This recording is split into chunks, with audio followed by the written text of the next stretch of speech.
السلام علیکم ورحمۃ اللہ وبرکاتہ۔ دوستو، قرآن مجید کو مٹانے کے لیے عیسائی، یہودی، قادیانی اور ان کے پالتو انسٹیٹیوشنز پوری طاقت سے کام کر رہے ہیں۔ جب سب کانٹیننٹ یعنی بر صغیر میں انگریز حکمران تھا تو قرآن مجید ہی تھا جو ان کی آنکھوں میں کانٹا بن کر چبھ رہا تھا۔ اسی وجہ سے انہوں نے پہلے تو پروگرام بنایا کہ پورے سب کانٹیننٹ سے قرآن مجید مسلم گھرانوں سے چھین کر یا خرید کر سمندر میں پھینک دیا جائے، جس پر عمل بھی کیا گیا۔ اس کے علاوہ علماء کرام کو قتل بھی کیا تاکہ قرآن کے عالموں کا سب کانٹیننٹ سے خاتمہ ہو جائے۔ خدا بھلا کرے علماء حق کا کہ انہوں نے انگریز کے اس شاطرانہ چال کو بھانپ لیا اور پورے سب کانٹیننٹ میں دینی مدارس اور مکاتب قرآنی کا جال بچھا دیا۔ جب انگریز کو اپنی یہ چال کامیاب نہ ہوتی نظر آئی تو انگریز نے ایسے ایجنٹس کو تلاش کرنا شروع کیا جو ان کے مقاصد کو پورا کر سکیں۔ انہی میں قادیان ضلع گورداسپور پنجاب کا مغل خاندان تھا جو انگریزوں کا شروع دن سے نمک کھا رہا تھا۔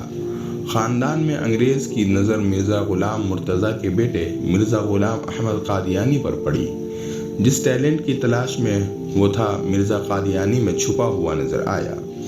وہ ویسے بھی سرکار کا ملازم تھا۔ انہوں نے اس سے کورٹ کچہری کی ملازمت چھڑوائی اور پہلے اسلام کا ریسرجنس، مشنری، مہدی اور پھر مسیح، اور یہاں تک کہ اس کے لیے نبوت و رسالت کا تختہ سجا کر اس پر بٹھایا گیا۔ انگریز مسلمانوں کے ایمان کی مضبوطی اور جذبہ جہاد سے ڈرتا تھا۔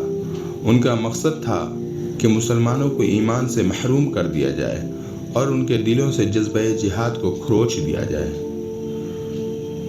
جب یہ دو چیزیں مسلمانوں میں نہیں ہوں گی تو ہماری حکومت کو سب کانٹیننٹ سے کوئی ختم نہیں کر سکتا۔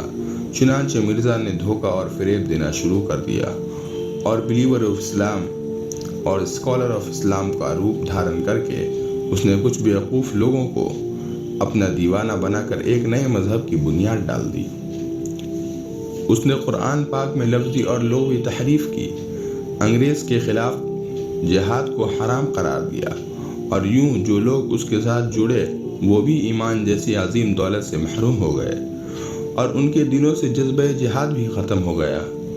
الارض کبھی کسی روپ میں قرآن مجید کو صفحۂ ہستی سے مٹانے کی کوششیں کی گئی، لیکن اللہ نے قرآن پاک کی حفاظت کا وعدہ فرمایا ہے اور یوں اعلان فرمایا، اِنَّا نَحْنُ نَزَّلْنَا الذِّكْرَ وَإِنَّا لَهُ لَحَافِظُونَ، کہ ہم نے اسے نازل کیا اور ہم اس کی حفاظت کرنے والے ہیں۔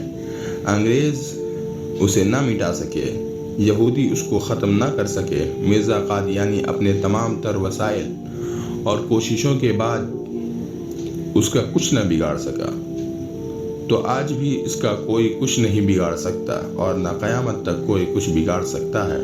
یہ چند باتیں عرض کی گئی۔ اصل مقصد روزنامہ جنگ لاہور میں شائع ہونے والی ایک اہم خبر کی طرف قارئین کو متوجہ کرنا تھا۔ وہ یہ ہے کہ شعبوں میں گھر سے قرآن پاک پرواز کر گئی۔ ڈیرہ مراد جمالی جو کہ ایک جگہ ہے، درجنوں افراد نے کھلی آنکھوں سے یہ معجزہ دیکھا۔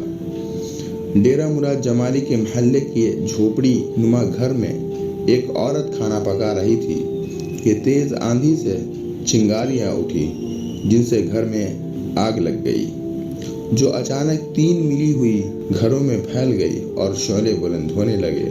اسی دوران ایک گھر سے قرآن پاک اڑا اور قبلہ کی طرف پرواز کر گیا۔ چمکتی ہوئی روشنی کی صورت میں اڑتے قرآن پاک کا یہ معجزہ وہاں موجود درجنوں افراد نے دیکھا۔ قرآن پاک آسمان پر جا کر غائب ہو گیا۔ آگ کی وجہ سے تینوں گھروں کا سامان جل کر راکھ ہو گیا۔ دوستو، اللہ تعالیٰ بعض مرتبہ گمراہ انسانوں کو ہدایت کے لیے نشانات دکھاتا رہتا ہے تاکہ وہ اللہ کے سچے فرما بردار بن جائیں اور گمراہی ضلالت سے نکل کر حضرت محمد صلی اللہ علیہ وسلم کے دامن رحمت سے وابستہ ہو جائیں، جبکہ ایسے نشانات اہل ایمان کی تقویت، ایمان کا باعث بنتے ہیں۔ اللہ تعالی ہمیں قرآن مجید کا پیروکار بنائے، آمین۔ السلام علیکم۔